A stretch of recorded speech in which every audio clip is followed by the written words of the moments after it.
Meu filho entrou pela porta com aquele jeito sério que eu não reconhecia mais. Sentou no sofá da minha sala e me pediu algo que eu jamais imaginei ouvir: que eu não fosse à cerimônia porque a noiva não me queria lá. Antes mesmo dele terminar de falar, senti um aperto no peito que me fez pensar que eu ia desmaiar ali mesmo. Não era sobre o dinheiro, era sobre quem meu filho tinha se tornado. Meu nome é Susana. Tenho 58 anos e passei os últimos 18 criando meu filho sozinha, desde o dia em que meu marido morreu de infarto na minha frente. Sempre acreditei que dignidade era trabalhar com honestidade, pagar suas contas e não viver acima do que você pode. Foi assim que me criei. Foi assim que criei o Pedro. Ou pelo menos foi o que eu pensei ter feito.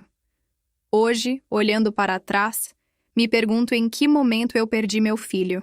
Em que momento ele deixou de ser aquele menino que dividia comigo o peso de perder o pai e se transformou em alguém que eu não reconheço mais. Mas para entender como cheguei até aqui, preciso voltar no tempo. Preciso contar como tudo era antes. Como a gente era antes. Ele estava tomando café, rindo de alguma coisa que tinha visto na televisão, quando começou a sentir dor no peito. Antes que eu pudesse fazer qualquer coisa, ele caiu. O médico me disse depois que foi fulminante, que ele não sofreu, mas eu sofri. E o Pedro sofreu. Nos primeiros meses, a casa ficou quieta demais. Eu acordava de madrugada e ia até o quarto do Pedro só para ter certeza de que ele ainda estava respirando. Eu tinha medo de perder ele também. Medo de que a vida me tirasse a única coisa que me restava. Mas a vida continuou, porque é isso que a vida faz. Ela continua mesmo quando a gente acha que não aguenta mais. O Marcelo tinha deixado 2 apartamentos no mesmo condomínio. Eram apartamentos bons, num lugar tranquilo, com portaria 24 horas. Fizemos o inventário e cada um ficou com um. O meu e o do Pedro. Só que o Pedro era uma criança. Ele não precisava de um apartamento. Ele precisava de futuro. Então, eu aluguei o apartamento dele e abri uma poupança. Todo mês, o dinheiro do aluguel ia direto para lá. Eu não mexia em nada. Era dele. O futuro dele. A gente recebia a pensão do Marcelo. Era suficiente. Eu trabalhava como auxiliar administrativa numa empresa de contabilidade. Não ganhava muito, mas somado com a pensão, dava para viver bem, para viver com dignidade. Eu pagava as contas, fazia compras no mercado todo sábado de manhã, levava o Pedro no cinema uma vez por mês. A gente tinha uma rotina. A gente tinha paz. O Pedro cresceu sendo um menino tranquilo. Estudava bem, tinha amigos, jogava futebol no fim de semana com os meninos do prédio. Ele nunca me deu trabalho. Nunca foi de ficar pedindo coisas que eu não podia dar. Quando ele queria alguma coisa, a gente conversava. A gente via se dava. Se não dava, ele entendia. Ele sempre entendeu. Lembro do cheiro de café da manhã nos domingos. Eu fazia pão na chapa e a gente sentava na varanda para comer. Ele me contava sobre a escola, sobre os amigos, sobre os jogos que ele queria jogar. Eu contava sobre o trabalho, sobre as fofocas do prédio, sobre os planos que eu tinha de um dia a gente fazer uma viagem para a praia. Eram conversas simples. Conversas de mãe e filho.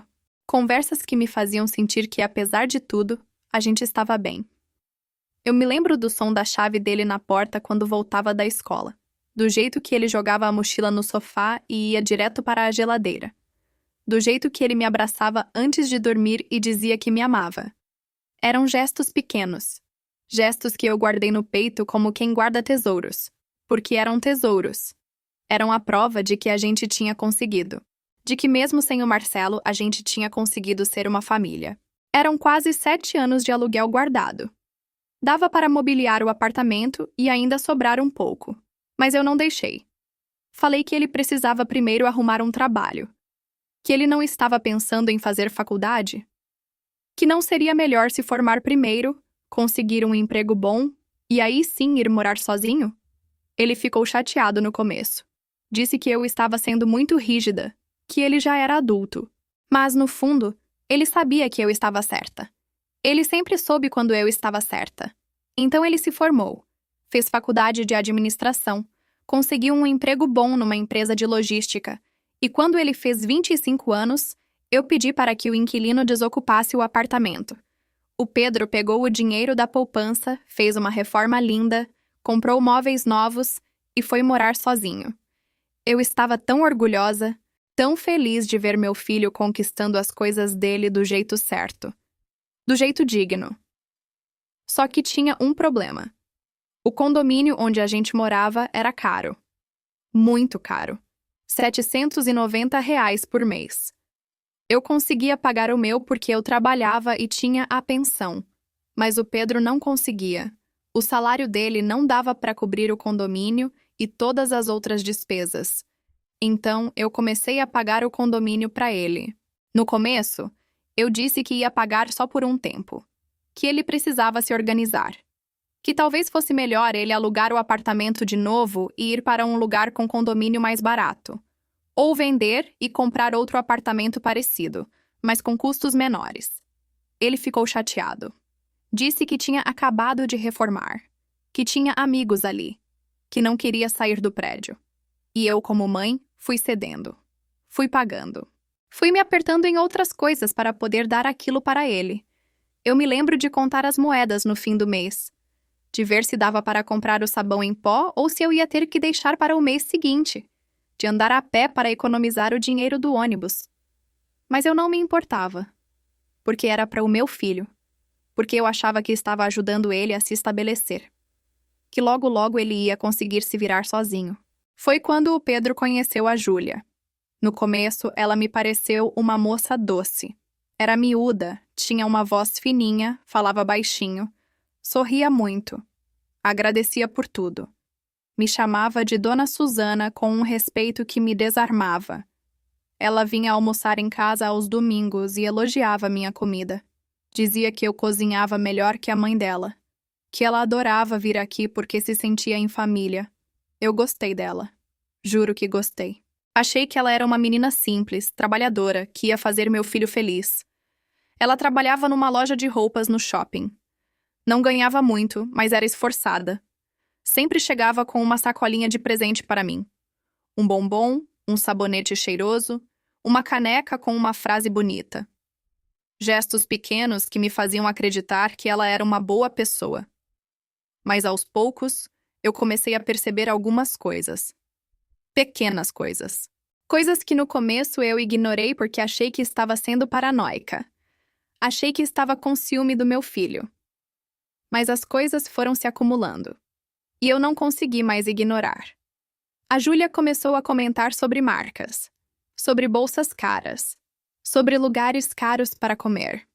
Ela mostrava fotos no celular de amigas dela com roupas de grife e dizia que um dia ela também ia ter tudo aquilo, que ela merecia ter tudo aquilo. Eu ouvia calada. Mas por dentro eu pensava, com que dinheiro? Um dia, o Pedro chegou em casa desesperado. Ele me pediu para emprestar meu cartão de crédito. Disse que a Júlia queria uma bolsa de R$ 15.000. Eu quase caí da cadeira. R$ 15.000 numa bolsa? Eu perguntei se ele estava falando sério. Ele disse que sim, que a Júlia tinha visto a bolsa numa loja e que ela sonhava com aquilo, que ele queria dar aquilo para ela. Mas o cartão dele não tinha limite. Eu respirei fundo e disse que não ia emprestar meu cartão, que ele não conseguia nem pagar o próprio condomínio, que eu pagava o condomínio dele, que não fazia sentido ele comprar uma bolsa de R$ 15.000 para a namorada. Ele ficou chateado. Disse que eu não entendia, que eu não sabia o que era querer fazer a pessoa que a gente ama feliz. Eu disse que sabia sim, mas que fazer feliz não era se endividar. Não era viver acima do que a gente pode. Ele saiu batendo a porta. E eu fiquei ali, sozinha, me perguntando o que estava acontecendo com meu filho. Como se estivesse me provocando. Eu estava cansada. Cansada de me apertar para pagar o condomínio do meu filho enquanto ele tentava comprar bolsas de R$ 15.000. Cansada de ficar calada. Então eu falei. Disse que ela não tinha condição financeira de ter uma bolsa de 15 mil. Que o Pedro também não tinha. que eu não ia emprestar meu cartão para uma coisa dessas, que se eles tinham planos de ficarem juntos, eles precisavam ser realistas, porque eles não eram ricos. Ela ficou vermelha, levantou da mesa, disse que eu não podia falar assim com ela, que ela podia querer ter o que ela quisesse. Eu disse que sim, ela podia, mas que para ter, ela precisava trabalhar. Precisava ganhar o suficiente para pagar, que o Pedro não conseguia nem pagar R$ 790 de condomínio, que era eu quem pagava. Ela saiu dali furiosa, e o Pedro saiu atrás dela. Ele voltou algumas horas depois e me disse que eu tinha humilhado a namorada dele, que eu tinha sido cruel, que eu não tinha o direito de falar daquele jeito com ela. Eu disse que eu só tinha falado a verdade. Ele disse que a verdade machucava. Eu disse que às vezes a verdade precisa machucar para a gente acordar. Ele não falou comigo por uma semana. E eu fiquei ali, sozinha, me perguntando se eu tinha feito a coisa certa. Me perguntando se eu tinha sido dura demais. Mas no fundo, eu sabia que eu tinha feito o que precisava ser feito. Porque alguém precisava dizer a verdade para eles. Alguém precisava acordar meu filho antes que fosse tarde demais. Não me chamava mais de Dona Susana com aquela voz doce. Ela me olhava com desprezo, como se eu fosse um obstáculo, como se eu fosse o problema. E o Pedro começou a mudar também. Ele ficou mais distante, mais fechado. Quando eu perguntava como ele estava, ele respondia com monossílabos. Tudo bem. Tudo certo. Tudo normal. Mas eu via nos olhos dele que não estava tudo bem, que ele estava diferente, que alguma coisa estava mudando nele. Foi quando eu descobri que ele tinha comprado um óculos de R$ 4.000 para a Júlia. R$ 4.000. Eu descobri porque o cartão dele estourou e ele não conseguiu pagar uma conta. Ele me ligou desesperado, pedindo para eu pagar. Eu paguei. Mas eu perguntei por que o cartão tinha estourado, e ele me contou sobre o óculos. Eu não disse nada. Eu só respirei fundo e paguei a conta. Mas por dentro, eu estava desmoronando, porque eu via meu filho se afundando, se perdendo, se transformando em alguém que eu não reconhecia. E eu não sabia o que fazer. Eu não sabia como salvá-lo. Eu parei de dar conselhos. Parei de falar. Parei de interferir. Achei que se eu desse espaço para ele, ele ia perceber sozinho que estava fazendo escolhas erradas, que ele ia acordar. Mas ele não acordou. Ele só foi se afundando mais. E eu fui junto, pagando o condomínio, pagando as contas, tentando segurar as pontas enquanto ele se despedaçava. Porque eu sabia que aquele casamento ia ser um desastre. Eu sabia que eles não tinham estrutura, não tinham maturidade, não tinham condição financeira. Mas eu não disse nada, porque eu não queria ser a sogra do mal. Porque eu não queria afastar meu filho de mim. Então eu sorri, e eu disse que estava feliz. Alguns dias depois, o Pedro me ligou. Ele queria conversar sobre o casamento, sobre os custos. Ele disse que eles tinham pesquisado e que ia sair caro, muito caro. Ele perguntou se eu podia ajudar. Eu disse que sim, que eu ia ajudar, mas que eu precisava saber quanto. Quanto ele precisava. Ele começou a falar sobre o salão, sobre a decoração, sobre o buffet, sobre o vestido, sobre o fotógrafo, sobre a banda. E eu fui anotando os valores, fui somando na minha cabeça. E eu vi que não ia dar, que eu não tinha aquele dinheiro, que eu não tinha como bancar aquilo tudo. Eu respirei fundo e disse para ele que eu ia vender meu carro, que o carro valia R$ 70.000, que com aquilo eu conseguia pagar a festa. Ele ficou em silêncio. Perguntou se eu tinha certeza. Eu disse que sim, que eu vendia o carro de boa, que depois eu pegava carro de aplicativo, que não tinha problema, que o importante era ver ele feliz. Ele me agradeceu, me abraçou forte, e eu senti que estava fazendo a coisa certa, que estava sendo uma boa mãe, que estava dando para o meu filho o que ele queria, o que ele merecia. Eu sabia que alguma coisa estava errada. Eu sabia que aquela conversa não ia ser boa.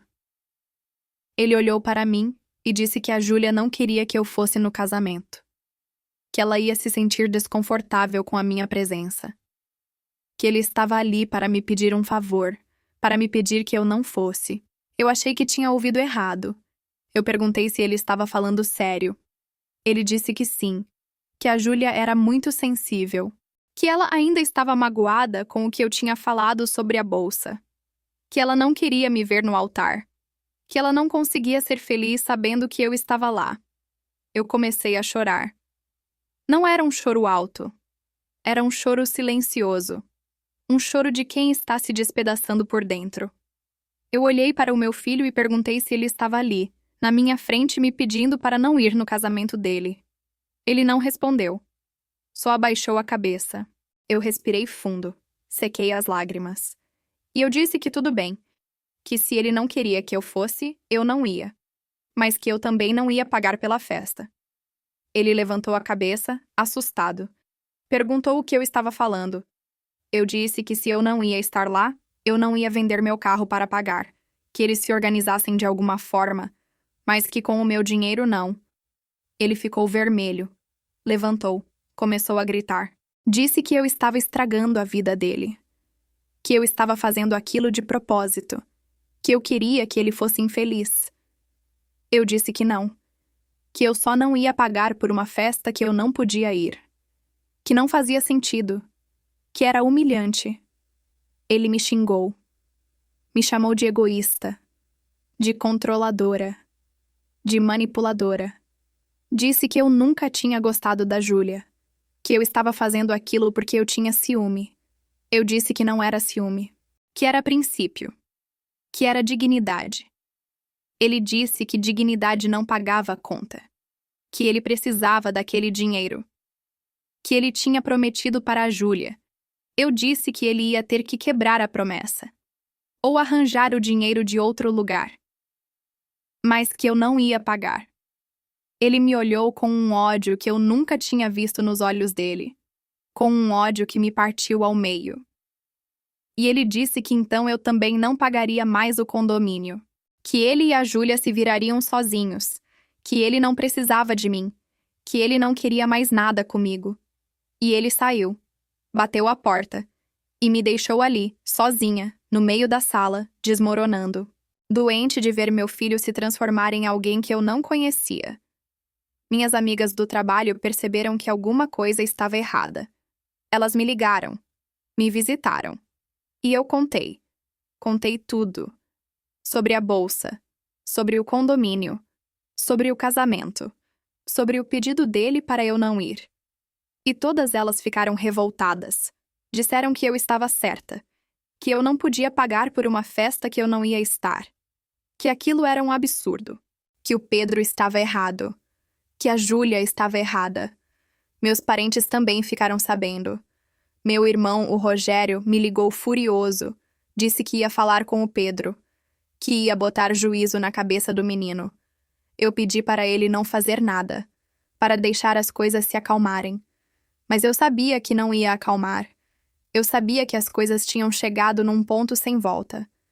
Eu passei dias inteiros tentando entender, tentando descobrir onde eu tinha errado. O que eu tinha feito de errado? Como eu tinha criado um filho capaz de me pedir para não ir no casamento dele? Como eu tinha criado um filho capaz de me xingar, de me olhar com ódio, de me tratar como se eu fosse o problema? Eu lembrava do menino que ele era. Do menino que me abraçava antes de dormir. Do menino que dividia comigo o peso de perder o pai. Do menino que me agradecia por tudo. E eu não conseguia entender. Não conseguia aceitar. Porque aquele homem que tinha saído da minha casa gritando não era meu filho. Não era o Pedro que eu tinha criado. Eu fiquei paralisada. Porque eu vi ali o tamanho da destruição. Eu vi que meu filho estava se afundando numa vida que ele não tinha condição de sustentar. Que ele estava tentando bancar um status que não era dele. Que ele estava se endividando, se perdendo. E eu não conseguia fazer nada. Porque ele não me ouvia mais. Porque ele tinha me cortado da vida dele. Eu tentei ligar para ele. Mandei mensagens, pedi para conversarmos. Mas ele não respondia. Eu tentei falar com a Júlia. Mandei mensagem para ela. Disse que a gente precisava conversar, que a gente precisava resolver aquilo. Mas ela respondeu com aquela voz fininha, mesmo por mensagem. Disse que não tinha nada para conversar, que ela não ia se abalar agora, que o casamento ia acontecer do jeito que ela queria. E eu fiquei ali, sem meu filho, sem resposta, sem saber o que fazer, só vendo ele se afundar, só vendo ele se destruir. E eu não conseguia salvá-lo. Porque ele não queria ser salvo. Porque ele achava que eu era o problema. Que eu estava atrapalhando a felicidade dele. Eu criei o Pedro sozinha. Desde os 12 anos eram só nós dois. Eu trabalhei. Eu me sacrifiquei. Eu fiz tudo o que eu podia. E eu sempre achei que estava fazendo certo. Que estava ensinando valores. Que estava mostrando para ele que dignidade é mais importante que status. Que caráter é mais importante que aparência. Mas agora eu vejo meu filho tentando comprar coisas que ele não pode. Tentando viver uma vida que ele não tem. Se endividando. Se afundando. E eu não consigo entender. Porque eu nunca ensinei isso para ele. Eu nunca disse que ele precisava de luxo. Que ele precisava de carrão. Que ele precisava impressionar os outros. Então eu me pergunto, a culpa é minha? Será que eu deveria ter sido mais rígida? Ou será que eu deveria ter sido mais flexível? Será que eu paguei o condomínio por tempo demais? Será que eu deveria ter deixado ele se virar sozinho desde o começo? Será que eu fiz dele um menino mimado sem perceber? Ou será que a culpa não é minha? Será que a culpa é da Júlia? Será que ela colocou essas ideias na cabeça dele? Será que ela está manipulando meu filho? Ou será que meu filho sempre foi assim e eu que não quis enxergar? Será que ele sempre teve essa ambição escondida dentro dele e agora ela só está vindo à tona? Eu não sei. Eu juro que eu não sei. E isso me mata. Porque eu passei a vida inteira achando que conhecia meu filho. Achando que a gente tinha uma conexão. Achando que a gente era uma equipe. E agora eu vejo que eu não conheço ele. Que ele é um estranho. Que ele se transformou em alguém que eu não reconheço. O apartamento que eu guardei para ele. Que eu protegi para ele. Que eu sonhei que seria o começo da vida adulta dele. E eu não posso fazer nada. Porque o apartamento é dele. É 100% dele. Ele pode fazer o que quiser com ele. Ele pode vender. Ele pode hipotecar. Ele pode perder. E eu não posso impedir. Porque ele é adulto. Porque ele faz as próprias escolhas. Porque ele me cortou da vida dele. Mas ele é meu filho. E por mais que ele me trate mal, por mais que ele me xingue, por mais que ele não me queira no casamento dele, ele ainda é meu filho. E se ele cair, se ele perder tudo, se ele precisar de ajuda, eu vou estar aqui. Porque é isso que mães fazem. Elas ficam, mesmo quando não são queridas, mesmo quando são rejeitadas, mesmo quando são tratadas como problemas. Eu vou estar aqui, com a porta aberta, com um quarto pronto, com comida na geladeira. Porque ele nunca vai ficar desamparado. Nunca. Mesmo que ele não mereça. Mesmo que ele não reconheça. Mesmo que ele não agradeça. Porque ele é meu filho. E eu sou a mãe dele. E isso não muda. Nunca. Falta da sensação de que a gente estava juntos nessa vida. Eu vou trabalhar. Eu cumprimento as meninas. Eu faço minhas tarefas. Eu volto para casa. E eu sento no sofá. E eu penso. Eu penso se ele está bem. Se ele está feliz. Se ele está se arrependendo. Se ele sente falta de mim também. Mas ele não liga. Ele não manda mensagem. Ele não aparece. E eu fico aqui. Esperando. Esperando que ele acorde. Esperando que ele perceba. Esperando que ele volte. Porque eu não desisti dele. Eu nunca vou desistir. Porque mães não desistem. Mães esperam. Mães aguentam. Mães perdoam. Mesmo quando dói. Mesmo quando parece impossível. Eu olho para a foto dele na estante. A foto do dia da formatura. Ele está sorrindo. Está feliz. Está orgulhoso. E eu lembro de como eu estava orgulhosa também. de como eu achava que tinha conseguido, que tinha criado um homem de bem, um homem digno, um homem que sabia o valor das coisas. Mas hoje eu olho para aquela foto e eu não sei mais. Eu não sei se eu consegui. Eu não sei se ele é o homem que eu achei que ele era. Eu não sei se eu falhei, ou se a vida que falhou, ou se ele que falhou. Eu só sei que dói. Dói mais do que perder o Marcelo, porque perder o Marcelo foi perder alguém que eu amava. Mas perder o Pedro é perder uma parte de mim. É perder tudo que eu construí, tudo que eu sonhei, tudo que eu acreditei. E eu sei que ceder não vai resolver, que ceder só vai piorar, que ceder vai ensinar para ele que ele pode me tratar mal, que ele pode me desrespeitar, que ele pode me humilhar e que eu vou aceitar. E eu não posso fazer isso. Eu não posso desistir de mim para ter ele de volta.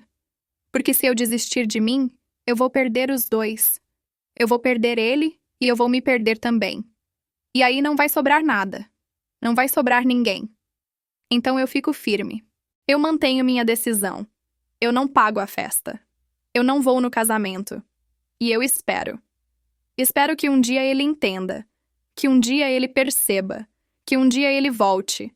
E que quando ele voltar, eu ainda esteja aqui. Inteira. Digna. De pé. Porque isso é o que eu sou. Isso é o que eu sempre fui. Uma mulher que trabalha com honestidade, que paga suas contas, que não vive acima do que pode, que não se curva, que não se vende, que não abre mão de quem ela é, nem por luxo, nem por status, nem por filho. Mas o Marcelo não está aqui. E eu estou sozinha. Sozinha para lidar com isso. Sozinha para tomar as decisões. Sozinha para aguentar o peso. E às vezes eu sinto que esse peso é grande demais. Que eu não vou conseguir carregar. Que eu vou quebrar. Mas aí eu lembro que eu já carreguei pesos maiores. Eu carreguei o peso de perder o Marcelo. Eu carreguei o peso de criar o Pedro sozinha. Eu carreguei o peso de trabalhar e cuidar da casa e pagar as contas e ainda ser mãe e pai ao mesmo tempo. E eu consegui. Eu sempre consegui. Então eu vou conseguir agora também. Eu vou carregar esse peso. Eu vou aguentar essa dor. Eu vou sobreviver a isso. Porque é isso que eu faço. Eu sobrevivo. Eu resisto. Eu fico de pé. Mesmo quando tudo desmorona. Mesmo quando tudo dói. Mesmo quando parece impossível. Fé de que um dia as coisas vão se resolver, de que um dia o Pedro vai acordar, de que um dia ele vai olhar para a vida que ele está construindo e vai perceber que ela não é sólida, que ela não é verdadeira, que ela é feita de aparências, de mentiras, de dívidas. E quando ele perceber, ele vai voltar. Ele vai bater na minha porta. Ele vai me pedir desculpas. Ele vai me abraçar e eu vou perdoar. Porque é isso que mães fazem. Elas perdoam. Mesmo quando não deveriam. Mesmo quando a dor ainda está fresca. Mesmo quando a ferida ainda sangra. Mas até lá, eu vou viver. Eu vou trabalhar. Eu vou pagar minhas contas. Eu vou cuidar de mim. Eu vou acordar de manhã e fazer meu café. Eu vou sentar na varanda e comer meu pão na chapa. E eu vou lembrar que a vida continua. Que a vida sempre continua. Mesmo quando a gente não quer, mesmo quando a gente não aguenta, mesmo quando a gente preferia que tudo parasse, porque a vida não para. E eu também não. Eu sigo. Eu respiro. Eu existo. E eu espero. Espero que um dia meu filho volte.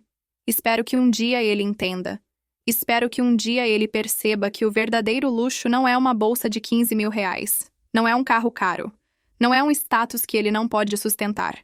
O verdadeiro luxo é ter paz, é ter dignidade, é ter alguém que te ama de verdade, alguém que te aceita como você é, alguém que não te pede para ser o que você não é, alguém que fica do seu lado mesmo quando você não tem nada, mesmo quando você não pode dar nada, mesmo quando você é só você.